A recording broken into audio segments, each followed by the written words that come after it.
all. I welcome you to the course of Biomaterials and Tissue Interaction. I would put a special note of thanks to Dr. Srivastava Naidu, Dr. Rajesh Kumar, and Dr. Yashvir Singh for helping in development of the course and providing outline of the wonderful syllabus. To begin with, I will always tell this. It is told by the ancient great Greek physician and philosopher Hippocrates, "Premiam no cure," which means if you can't do good, at least don't harm a patient. I always believe that we all think that our research is good and great, and there is nothing wrong in thinking that. But before going for putting it in a patient, we should be understanding the risk versus gain factor. If your device is not going to improve the condition, we do not have any right to deteriorate the condition. So proper testing is always required. So with that note, let us go and start talking about the coursework. So biomaterials is basically a material of natural or synthetic origin used to replace structural or functional property of a tissue or organ, interacting with biological systems favorably to the host or to the body. It is mentioned by NIH guideline. In my simple word, a biomaterial is a material which, when put inside a patient's body for a specific purpose, it serves the purpose and it doesn't provide any adverse reaction. It should be biocompatible, which means it should not be toxic. It should not provide any acute or systemic toxicity to the major organs like liver, kidney, lung, heart or brain. It should have a favorable immune response. That means it should not have a prolonged inflammatory response. It should not create pus and all this. It should be hemocompatible. That means it should not allow the RBCs to burst. It should not activate the platelets so that there will be a huge blood coagulation even after the initial immune response, initial inflammatory response and other phases of the healing has been already completed. Because if it happens, then the small blood clots can go into your heart or your brain and create stroke or heart attack. It should not be mutagenic or carcinogenic. That means the particles, debris or the lichen, which whatever the chemicals coming out of the implant or the material, it should not be carcinogenic. It should not react with the DNA. There are already evidences, like for example, some years back there was a big controversy related to some breast implant where some silica gel particles were leaching out, which created cancerous tissue in patients. Finally, all the implants has been called off from the market and a huge compensation money was had to be paid by the company. It should not be teratogenic. So teratogenicity might be a new term for you all.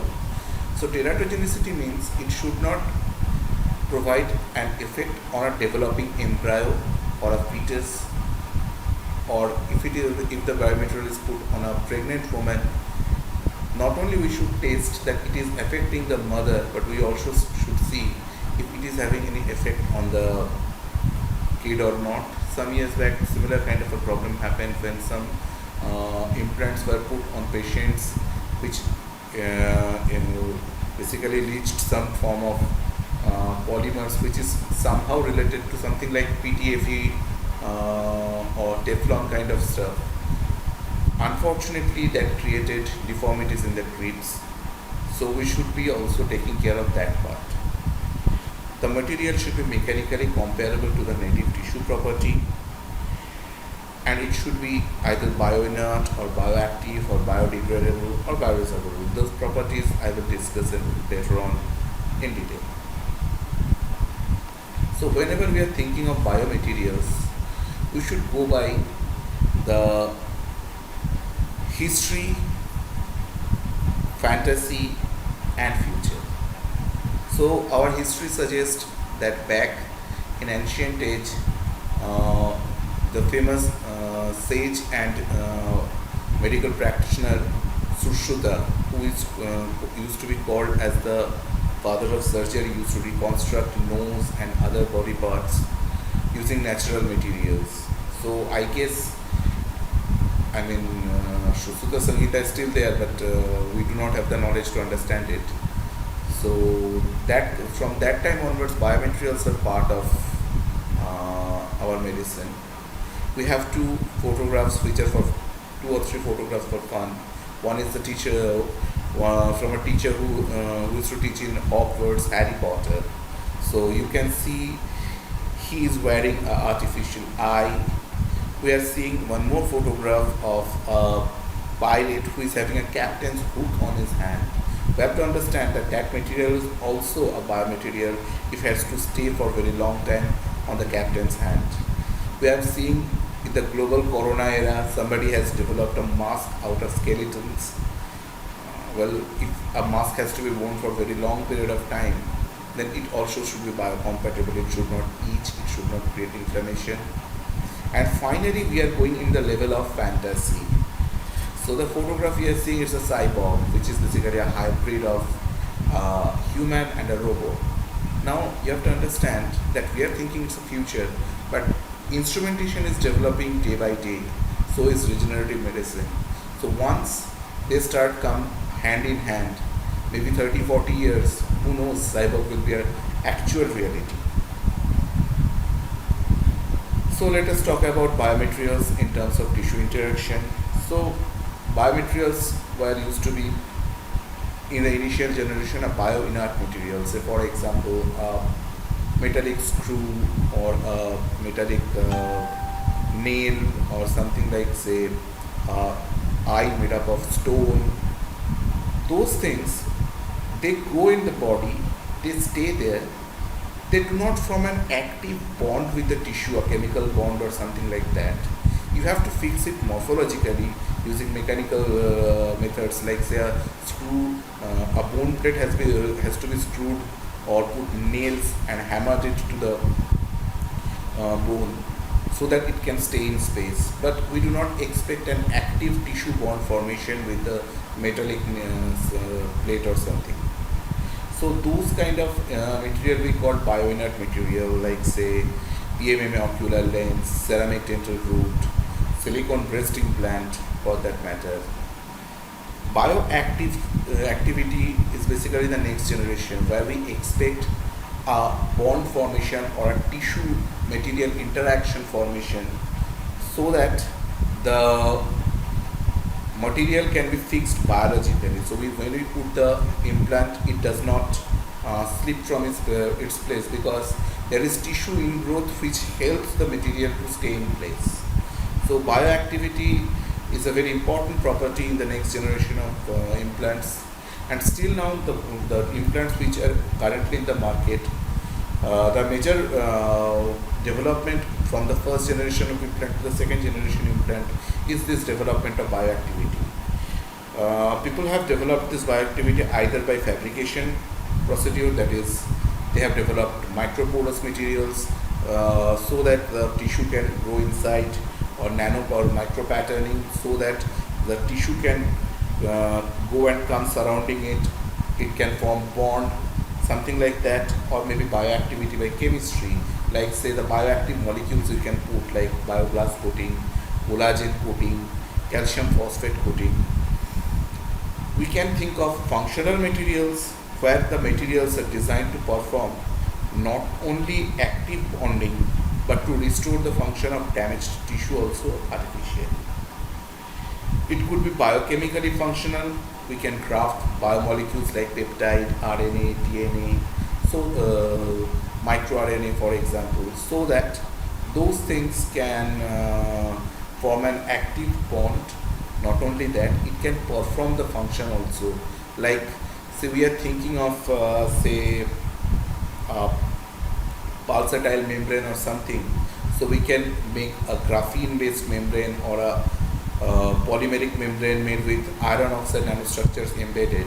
So when we can give an electromagnetic stimulation, it can do actually the functionality. So that we can do by biophysical functionality also. And last comes biomimetic materials. Biomimetic materials means these materials are developed from the origin or design which was originally done by nature. Say for example nacre or seashell or bamboo shoot. Because you have to understand that nature is a much better engineer with respect to our current engineering skill. The design that nature has developed is exceptionally well. So in getting inspiration from nature is wonderful. So we can do like nacre or bamboo shoot inspired design for bone grafts, or say lotus leaf nanostructure inspired skin graft for tissue regeneration. Well, the next slide I am not going to really read because it has a lot of examples and I am going to talk about them in the next slides. So it's for you to read. So let us talk about the materials utilized in medical instruments. So mostly the medical instrumentation are basically medical instruments are electrical or electronic devices that are used for mostly diagnostic or therapeutic purpose, or sometimes it could be together like which is called theranostics. So say a ECG or say a MR machine or a EEG machine, the maximum biomaterial which needs to be considered might be the electrodes. If in case of MRI or CT or X-ray machine, even that's not important. For ECG or EEG, the only thing which might be we are thinking of might be the electrode and the gel which is used for the attaching it to the body. That is the major biomaterial concern. But it's not true for all the instruments. For example, if somebody is using a pacemaker requires some material, such materials which can take electromagnetic stimulation from outside the body so that we can charge the battery. At the same time, it should have such lining so that the biological fluid doesn't enter and create short circuit to damage its entire instrumentation or the circuit inside. Same is true for LVAD or left ventricular assist device, artificial heart, then the deep brain stimulator. All the electronic devices that are implanted in your body requires this kind of concern. Now next, let us talk about medical implants. So in the figure, I have only talked about the bone implants, but medical implants are devices that are placed inside or on the surface of the body, and implants are mostly manufactured to replace a missing or biological structure, support a damaged biological structure, or enhance an existing biological structure, whatever I have written. Implant means much beyond that. While we are thinking of implant being a hard metal kind of stuff, we have to realize that implants means most of human organs might require an implant for supporting it. A lot of organs and a variety of materials are required according to the purpose of the injured tissue or the tissue microenvironment. Like if we are thinking of a metal or a ceramic based implant in say bone or teeth, we also have to realize that a heart valve requires completely different kind of materials. Pacemaker requires a different kind of material. Hydrocephalus shunt requires a very different kind of material. And also, when you are thinking of implants, it could be an intraocular lens. It could be something like which is translucent in nature. It could be artificial skin graft. So there are a lot of things which are there, and according to the requirement, we have to design our implants and choose the material. I mean, what I try to mean is that one size fits all doesn't work, mostly in biomedical engineering. Let's talk about prostheses. Prostheses are basically the external devices which are used for replacing a missing body parts, like say a stone eye, a feet, or even initially the captain's hook I was showing, that is also a prosthesis. So Whenever I get a chance to talk about Indian medical devices, I always talk. So here is a small fragment of it. So let us look at the feet here, which is basically Jaipur Limber feet. It was developed in 1980s, and there is a very famous success story about that by Sudha Chandran, who is a famous Bharatanatyam dancer. She lost her feet, and this implant actually gave her a new life. She started practicing dance with this feet, and now when she dances in the stage, you cannot recognize which one is her actual leg and which one is not. So this is an inspirational story of Indian biomedical engineering research. One more I would like to tell you. This is Bombay Velour Hand, which is basically a collaborative research output between IIT Bombay and Christian Medical College Bangalore. So this hand is an excellent medical prosthesis. In fact, it is pneumatically there are two versions: electronic control and pneumatic control. Both of them actually can do pretty good gross motor skills like picking up a glass of water or a spoon or something like that. So our medical device research is not really that bad as we think that everything whatever is happening in West is really great. We are also doing good thing. We are not really far behind. So we use a lot of cosmetic implants like silicone breast implants, soft contact lenses, dental braces. Of course, we use very different kind of materials for them. For silicone-based breast implant, we require silica-based shell, silicone rubber-based shell in which we put silica gel and sterile saline water. Then the entire breast is reconstructed with a plastic surgery procedure. In case of soft contact lenses, we use hydrogels like polyhydroxyethyl methacrylate or silicone or other hydrogels. We use metal and polymer composite braces for dental brace. For the packaging and storage, we require good materials like, say for example, for tissue culture we use polycarbonate flask. We use medical grade plastic for storing blood. We also prepare special chambers made out of polycarbonate or PMMA or polymethyl methacrylate based chambers where we can harvest and keep the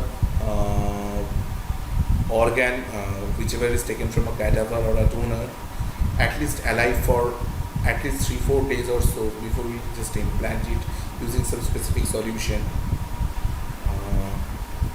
I was talking about that devices where we can just actually actuate to release drug or cytokine, and we actually are talking about one of them, like say the drug delivery implant or patches. Here it's a magnetic membrane with aperture for chemotherapeutic releases. We just implant it inside your body near the tumor surgery area. Whenever in a day you require a dose or a bolus, you give electromagnetic stimulation.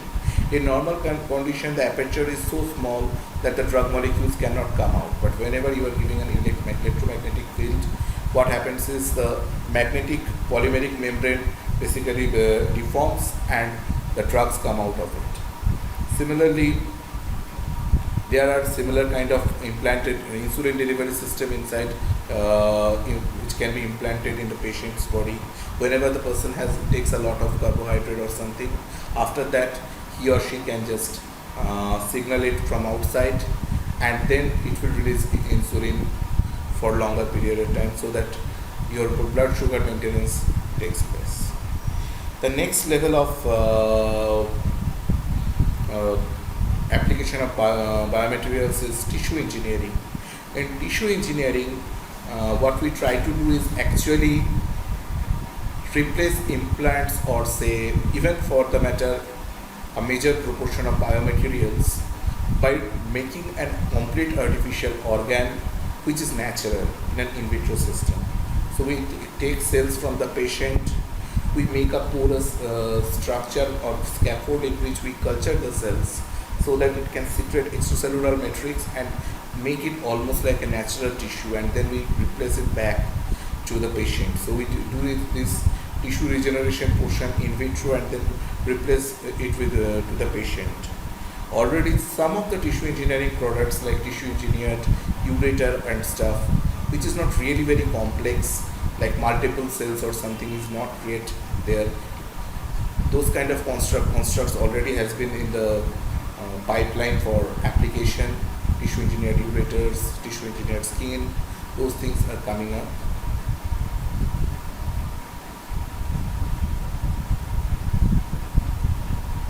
Then comes the next level, diagnostics, biosensors, lab and organ on a chip. So diagnostic and biosensors are a major concern for, because as we understand that early diagnosis for be it cancer, be it diabetes, all these diseases are very much important, and mostly we do not go for testing because it takes a very long time waiting for the technician giving sample, the results are going to come, and all these things. And also the labs require big instrumentation, a lot of chemicals, technician. So it's kind of a very tricky situation. So biosensors, diagnostics, and lab and chip is basically a combination of everything inside your hand. So what people do is develop small sensing chambers in a microfluidic slide, and you just put something like just a pinprick and a little bit of blood inside the chip, and the chip is taken inside analyzer, so it can analyze a lot of metabolic profiles. Say for example, your blood sugar, your blood cholesterol, your blood urea nitrogen. So different parameters can be checked inside a single chip. So that is a wonderful concept. So of course it requires a very good microfabrication facility, and the materials are used should be micro machinable, like say silicon, glass, LTCC ceramics, PDMS or polydimethylsiloxane, polyacrylics, so that we can those things can be machined and create those small chambers where enzymes containing polymers or beads can be embedded so that we can test it. Now the next level where we are thinking of, as we are researching in tissue engineering and thinking of making small scale organs or tissues. So there comes one more concept of organ on a chip, where we are making micro tissues or micro organs and putting in, just like in a lab on a chip, small chambers we are creating, where basically we are mimicking the human body. So say for example, if we are thinking of our gut, it has esophagus, stomach, small intestine, large intestine, and the cecum. So if we just think it in a way that a chamber where it is slightly alkaline, then it enters in an acidic chamber with multiple enzymes, then it enters in a place where there will be a lot of alkaline environment and activating enzymes, where there will be component for hepatic tissues. So basically what we are trying to mimic is a system. So whenever we are trying to mimic this kind of a system, what we are actually trying to do is replacing the cruel animal experiments, or at least minimizing it, so that in a chip we can test a drug, or say a chemotherapeutic agent, or a cytokine, whether it's getting broken down or not. So we can test it replacing an animal model, and this is the concept of organ on a chip. So we can develop, already there are reports on hepatic chip which mimics the liver, or gastrointestinal chip which mimics the gut. All of these are coming up, and this is a very good platform to work with. Also, people are mimicking cancer tissues and making cancer chip, where we can actually inject the chemotherapeutic, and we can try to find out how the cancer cells are reacting in a 3D microenvironment. So the materials which are used in those are PDMS, hydrogels, collagen, peptide crafted polymer surfaces, and polyacrylics, where actually a micro tissue can be formed, and the pathway, say for example the gut or the liver or whatever it is, the Actually, the it should look or it should mimic something like our biological system. Okay, so the next level is we should always remember that biomaterials are not drug. Well, in classic definition, a drug is something which enters inside your body, gets metabolized, and then it affects your system. Biomaterials are not metabolized, so it does not affect your system in that way. Well, yes, biomaterials functionality is not meant to be metabolized, but whether biomaterials are completely are not at all metabolized or not, that's a very it's a gray area, I would like to say, because if you think of biodegradable materials, biodegradable plastics, metals, or bioceramics, they will dissolve in your tissue fluid, they will get metabolized, and they will be excreted.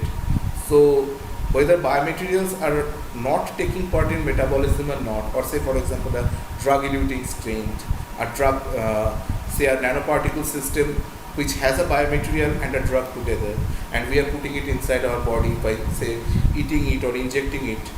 So we cannot say that the drug is only metabolized and the polymer is not. So there are, in the advanced biomaterial system, we cannot say that this is drug and this is biomaterial. There are a lot of cases where overlap and gray area is there. Well, a transplantation and a biomaterials based approach is different. Of course, whenever anything which comes out of you and it goes back to you, it might not give any immune response, but otherwise any other foreign material goes to you is going to give you an immune response. But again, transplantation is kind of something which is basically a natural tissue. We are not processing it and we are trying to put it in your body. So basically, if you are thinking of autograft, which is a tissue or a skin layer which is taken from one place and putting in another place, in say in a burn or something. Allograft means cadaveric skin is taken and putting on you, and say a xenograft is basically say a porcine heart valve or a porcine skin which is dehaired, processed and put on you. All of these are basically transplantation.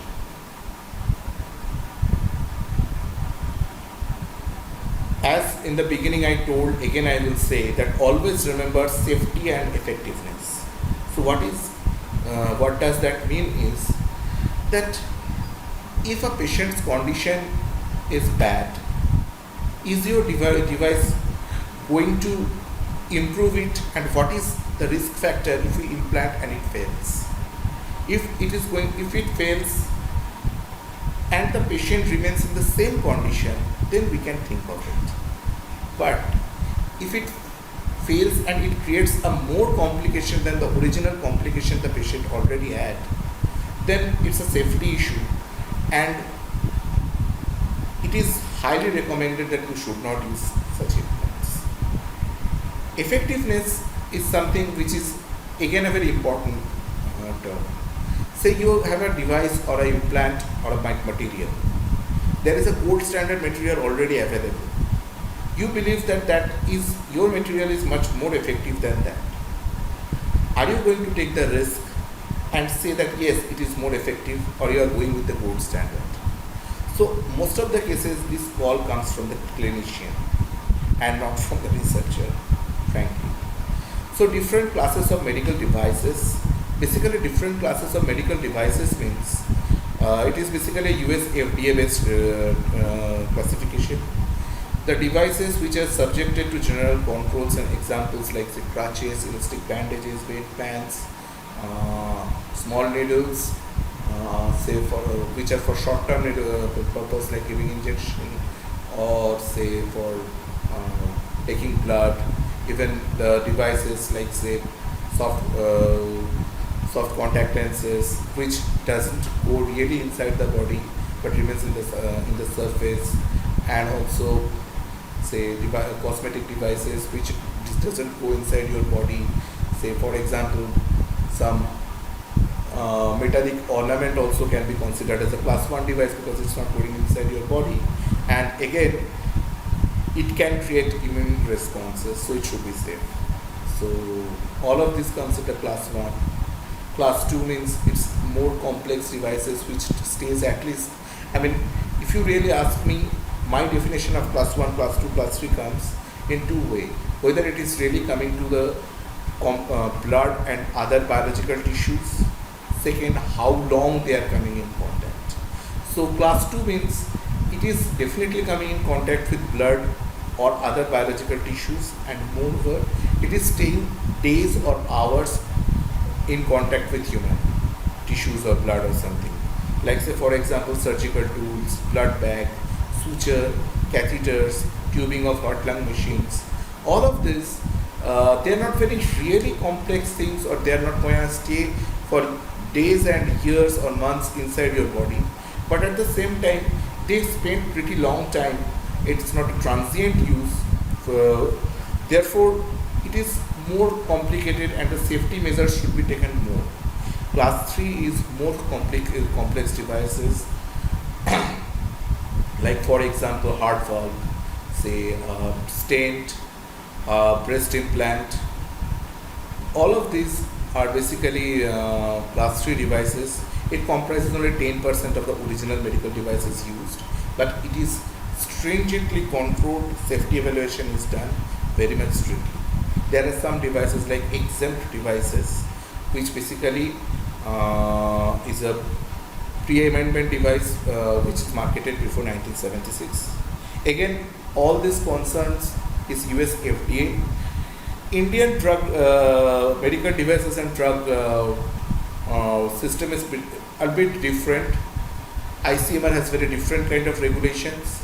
MCI has different kind of regulations. And whenever, I mean, if we are dealing sometime maybe in some classes where we will talk about safety system and medical devices and all, we will discuss it in detail. So the next two slides are basically biomaterials used based on the effect and organs.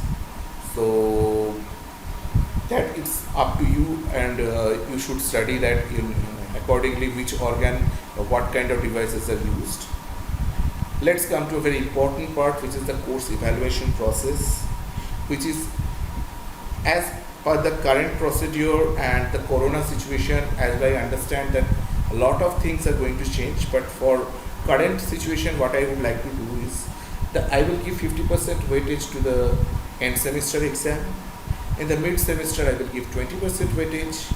I will try to have either to quiz or a viva or to assignments, which will give 20 marks weightage. I will give you a presentation or a literature review work. Mostly I guess it will be a presentation where I will divide you guys into groups. You have to present.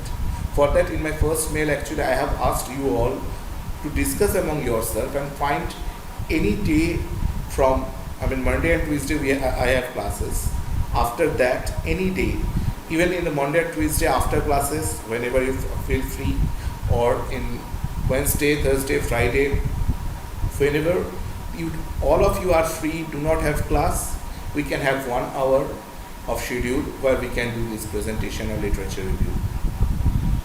I have also mentioned the books. I guess you can check in library.